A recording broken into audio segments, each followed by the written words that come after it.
रात के 2 बजे तक चली लोकसभा, पूरा देश जाग रहा था और ऐसा लग रहा है कि शायद इतिहास में यह पहला ऐसा बिल है जिसके लिए जिसपे पूरे देश की नजर थी। इनने कहा कि नीतीश कुमार का चारित्रिक पतन कर दो, जयंत चौधरी का चारित्रिक पतन कर दो, जीतन राम मांझी का चारित्रिक पतन कर दो, चिराग पासवान का चारित्रिक पतन कर दो। इसका मतलब है बीजेपी को इस बिल में साफ पता है कि उसे कुछ भी नफा नुकसान नहीं होना है। ये बिल आए, पास हो ना पास हो, उसे मुसलमानों का वोट नहीं मिलना। ये बिल 2024 में संसद में लाया गया था। बाद में नीतीश कुमार और चंद्रबाबू नायडू के सलाह पर इस बिल को जेपीसी में भेज दिया गया। नमस्कार, कैसे हैं आप? 2019 के लोकसभा चुनाव में प्रचंड बहुमत के साथ सत्ता में आई बीजेपी हर बिल को लेकर के निश्चित होती थी कि लोकसभा में तो आसानी से पास करा ही लेंगे, राज्यसभा में यदि कुछ पेच फंसेगा तो कुछ सहयोगी वॉकआउट कर जाएंगे। कांग्रेस जैसी पार्टियां भी वॉकआउट कर जाती थी। लेकिन 2024 के चुनाव में 240 पर अटकी बीजेपी के लिए कई सारी समस्याएं हो गई। क्या ये सरकार ऐसे चलेगी जैसे 90 के दशक में संयुक्त मोर्चा की सरकार चला करती थी? कभी कोई लालू हाँक रहा है, कभी कोई मुलायम सिंह हाँक रहे हैं, कभी कोई ममता बनर्जी हाँक रही। क्या ये दौर इस ढंग से चलेगा? देश को ये लगता था कि क्या ऐसे लुंज पुंज हो जाएंगे नरेंद्र मोदी? वक्फ बिल ने देश को ऐसी सोच से एकदम से निजात दिला दिया। रात के 2 बजे तक चली लोकसभा, पूरा देश जाग रहा था और ऐसा लग रहा है कि शायद इतिहास में यह पहला ऐसा बिल है जिसपे पूरे देश की नजर थी। सरकार ने वक्फ बिल के साथ साथ मणिपुर पे भी चर्चा कराई और थकी हुई नजर आई विपक्ष। लेकिन जो ही लोकसभा में यह बिल पास हुआ, कांग्रेस की हताशा बढ़ गई। कल्पना कीजिए, राज्यसभा में तो सरकार और कमजोर है, तो इस बिल को राज्यसभा में फेल कर देना था। राज्यसभा में 236 जो मेंबर हैं, 119 का आंकड़ा है, 119 बहुमत के लिए। लेकिन बीजेपी ने अपने सहयोगियों के साथ 225 का जुगाड़ कर लिया था। अंतिम समय में बीजेडी, जो बीजू जनता दल है, राज्यसभा में वो भी तैयार हो गई कि हम भी आपके साथ हैं। और बीजेडी के मतलब नवीन बाबू के 7 राज्यसभा सांसद भी मैदान में आ गए।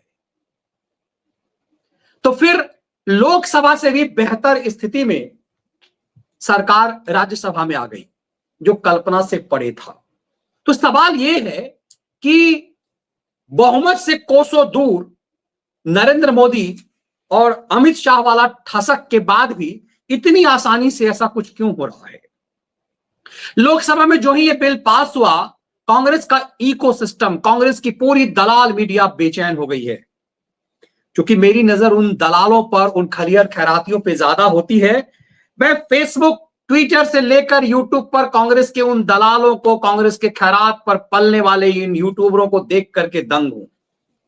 कांग्रेस के इन खैरातियों ने मुहिम चला दिया है कि बीजेपी पर हमला बंद कर दो। बहुत महत्वपूर्ण समझिए, लोकसभा से इस बिल के पास होते ही कांग्रेस के खैरात पर पलने वाले, सालों से अलग अलग टेलीविजन चैनलों में संपादक रह करके न्यूज रूम में मनमोहनी सरकार के मंत्री तय करने वाले खैराती आजकल खलियर हैं।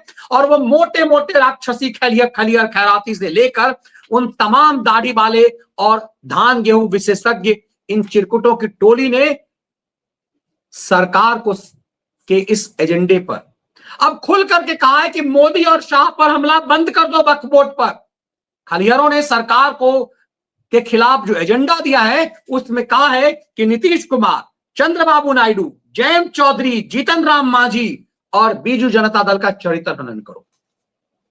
खैरातियों ने अपने आका से कहा है कि बीजेपी और अमित शाह पर हमला करने से कुछ भी नहीं होना है। अब बिहार में चुनाव है, तुम्हें हमला नीतीश कुमार पर करना है, तुम्हें हमला जीतन राम मांझी पर करना है, तुम्हें हमला चिराग पासवान पे करना है।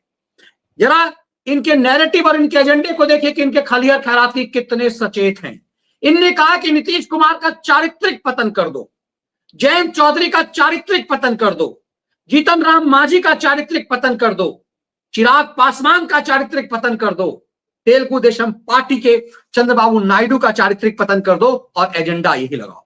दरअसल इस सुपारी कांग्रेस पार्टी ने अपने खलिहरों को दे दी है कि इन सब पर हमला करो और इन्हें बताओ कि तुमने क्या धोखा दिया है। इसके लिए ओवैसी को ठेका दिया गया और असाउद्दीन ओवैसी ने कहा है कि चंद्रबाबू नायडू, नीतीश कुमार, जयंत चौधरी और चिराग पासवान को यह देश माफ नहीं करेगा। अब जरा सोचिए, यह बिल निश्चित रूप से बीजेपी के लिए बहुत मुश्किल नहीं था। बीजेपी को पता है,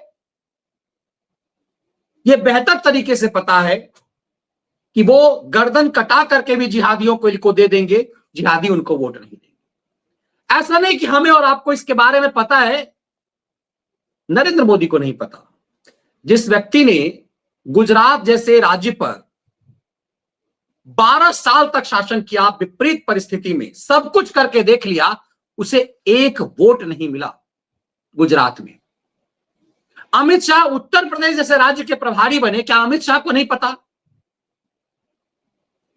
जिस व्यक्ति को भाजपा की सरकार, नरेंद्र मोदी की सरकार ने इस पहला माइनॉरिटी मिनिस्टर बनाया था, वो अपने आप को शिया मुसलमान कहता था, रामपुर से आता था और भारत सरकार का मंत्री जो जहां से था वहां से एक वोट भी मुसलमानों का नहीं मिला। भारत सरकार ने सबका साथ सबका विकास के बाद सबका विश्वास चलाया। घर घर उज्ज्वला योजना पहुंची, सबसे ज्यादा फायदा मुसलमानों को हुआ। घर घर शौचालय गया, सबसे ज्यादा फायदा मुसलमानों को हुआ। किसानों वाले मामले में एक एक आदमी को फायदा हुआ। बिजली घर घर पहुंची।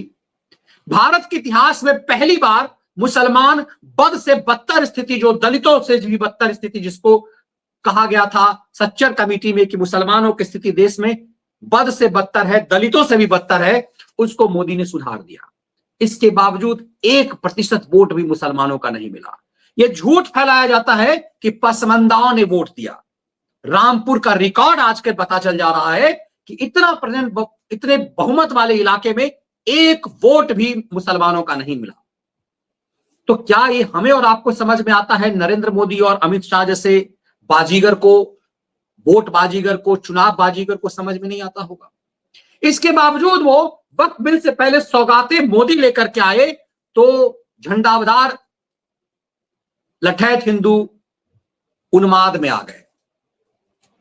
संसद में इस बिल के पास होने के बाद इस बात को समझना जरूरी है कि आखिर बीजेपी को तो समझ है कि उसे एक भी वोट नहीं मिलता।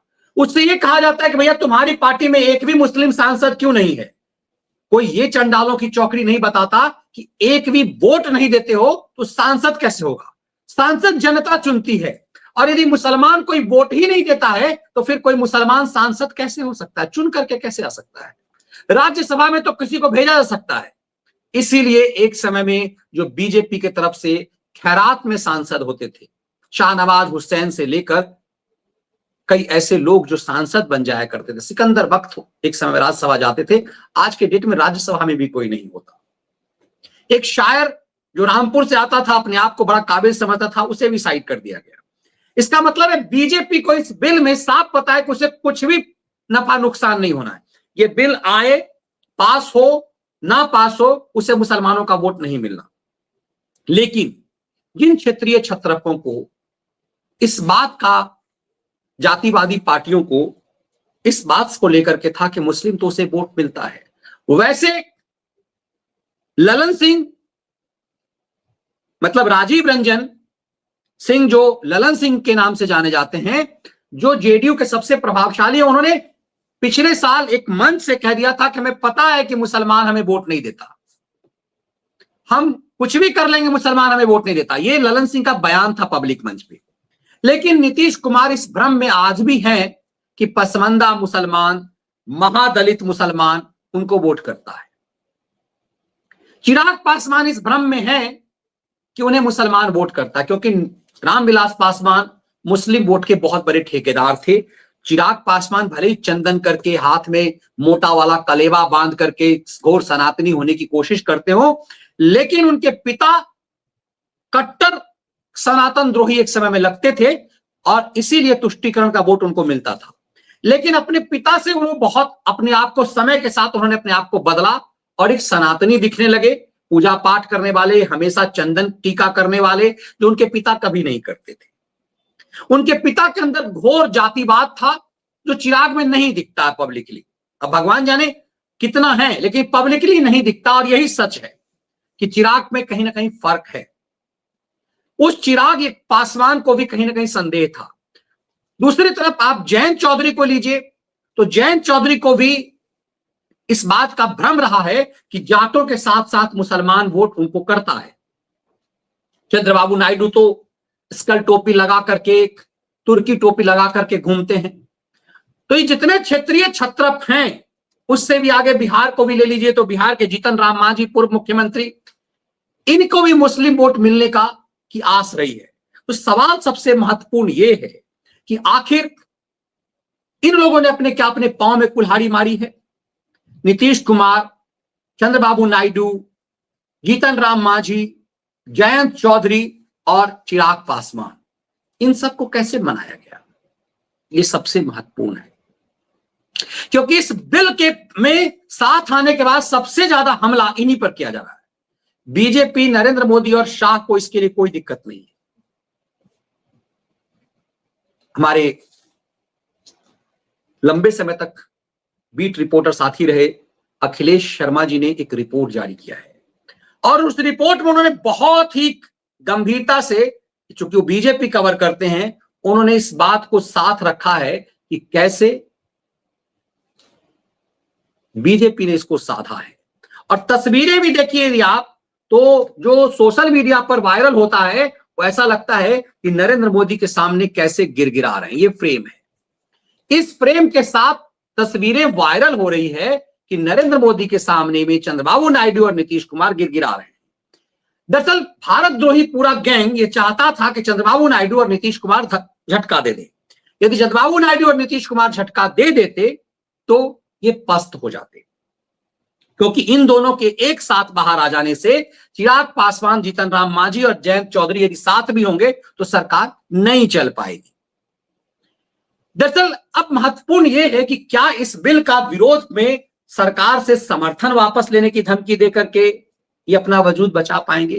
बिहार में चुनाव है और नीतीश कुमार को अपना भविष्य भी दिख रहा है। नीतीश कुमार लगातार नरेंद्र मोदी के संरक्षण में रहे हैं और अपने आप को, ये बॉडी लैंग्वेज अपने आप को बहुत कुछ बता रहा है। नीतीश कुमार, चंद्रबाबू नायडू का ये बॉडी लैंग्वेज अपने आप में बहुत बता रहा है। एक रिपोर्ट के मुताबिक दरअसल इस बात को लेकर के जब कई बार हम जल्दबाजी में रहते हैं, तो मैं, आप व्यूअर्स हमारे जल्दबाजी में रहते हैं, तो मैं अक्सर यही कहता हूं कि नरेंद्र मोदी ढोकला खाने वाले गुजराती हैं और वो ठंडा करके खाते हैं, क्योंकि ढोकला ठंडा करके ही खाया जाता है। यह बिल 2024 में संसद में लाया गया था। बाद में नीतीश कुमार और चंद्रबाबू नायडू के सलाह पर इस बिल को जेपीसी में भेज दिया गया और जेपीसी में जब भेजा गया, इसमें 14 संशोधन नीतीश कुमार, चंद्रबाबू नायडू, जयंत चौधरी और चिराग पासवान की सलाह पर हुई। जयंत चौधरी, चिराग पासवान, नीतीश कुमार, इन सब का एक चीज पर था कि इस बिल में राज्यों को पावर दिया जाए, इस पे सहमति हुई। नरेंद्र मोदी के साथ इनकी बैठक कराई गई, बारी बारी से सबकी बैठक कराई गई और ये भरोसा नरेंद्र मोदी ने दिया कि मैं हूं और मैं जो कुछ भी करूंगा उसमें कोई भी ऐसा काम ध्रुवीकरण के लिए नहीं होगा। जो कुछ भी होगा वो सिर्फ नेशन के हित में होगा। प्रधानमंत्री मोदी खुद नीतीश कुमार, चंद्रबाबू नायडू, जयंत चौधरी और चिराग पासवान, जीतन राम मांझी के साथ व्यक्तिगत रूप से बैठे और 2 घंटे तक इन सब के साथ जो प्राइम मिनिस्टर की बैठक हुई, उसके बाद प्रधानमंत्री का ये भरोसा, इन सब का प्रधानमंत्री पे भरोसा जगा। उसके बाद पूरा बागडोर अमित शाह को दिया गया। कहा जा रहा है कि बहुत संक्षिप्त मीटिंग प्रधानमंत्री के साथ इन सब की हुई और उसके बाद पूरी जिम्मेदारी अमित शाह ने संभाली। अमित शाह ने मोर्चा संभाला और उसके बाद नीतीश कुमार की पार्टी के ललन सिंह और संजय झा लगातार घंटों इस पे चर्चा हुई और ये फाइनली इस पर रेट्रोस्पेक्टिव वाले मामले पर नीतीश कुमार की सहमति हुई और दूसरी तरफ चंद्रबाबू नायडू ने भी कुछ अरंगा लगाया। इन तमाम चीजों में कुछ सुधार के बाद यह तय हुआ कि इस बिल के साथ हर हाल में हम सरकार के साथ हैं। फिर बहुत गंभीरता से समझिए, ये एक ऐसा बिल था जो बीजेपी अकेले पास नहीं करा सकती थी। ये एक ऐसा बिल था जो तुष्टीकरण से जुड़ा हुआ था। ये एक ऐसा बिल था जिसमें मुस्लिम वोट पूरी तरह से खोने का भय है। ये एक ऐसा बिल था जिस पर इन्हें वजूद का संकट है। लेकिन ललन सिंह ने नीतीश कुमार को समझाया कि तुष्टीकरण का वोट हमें लगभग नहीं के बराबर मिलता है। इससे नीतीश कुमार कन्विंस हो गए। ललन सिंह ने उन्हें समझाया कि बिहार में तुष्टीकरण का वोट ओवैसी को चला जाता है, वहां पर वो आरजेडी को वोट नहीं करते। तुष्टीकरण का वोट किसी का नहीं है, इसीलिए आप इस भ्रम में ना पलिए और मोदी से रिलेशन ना खराब कीजिए। नीतीश कुमार इस बात पर सहमत हो गए। कमोबेश यही स्थिति चिराग पासवान की रही। चंद्रबाबू नायडू अपनी बात मनवाए और इस भरोसे के साथ कि प्रधानमंत्री पर ही हमें भरोसा करना है, प्रधानमंत्री ने एक और बात रखी कि आपके राज्यों में, आंध्र प्रदेश में, उड़ीसा में और झारखंड, छत्तीसगढ़ में, इन राज्यों में जो आदिवासी हैं उनकी जमीन को वक्फ छू नहीं सकता। इस बिल में जो सबसे महत्वपूर्ण चीज जिस पर मीडिया में चर्चा ही नहीं हो रही है वो ये है कि एएसआई के द्वारा संरक्षित जो भूमि है, जो हिस्टोरिकल मॉन्यूमेंट है, उसको कोई नहीं छू सकता। इस बात पर कहीं कोई चर्चा ही नहीं हो रही है। ये असल चीज है। किसी भी संरक्षित इमारत भूमि को वक्फ भूमि घोषित नहीं किया सकता। ये सबसे महत्वपूर्ण पॉइंट इसमें है। अखिलेश जी लिखते हैं कि केवल यही नहीं, अभी तक जितने भी संरक्षित स्मारक और भूमि को वक्फ भूमि घोषित किया गया है, ये सब कानून लागू होने के बाद रद्द हो जाएंगे। मतलब रेट्रोस्पेक्टिव में भी यदि आप देखेंगे तो समझिए कि ये सब कानून, यदि अब किसी भी संरक्षित स्मारक को यदि वक्फ भूमि घोषित किया गया है तो वो खत्म कर दिया जाएगा।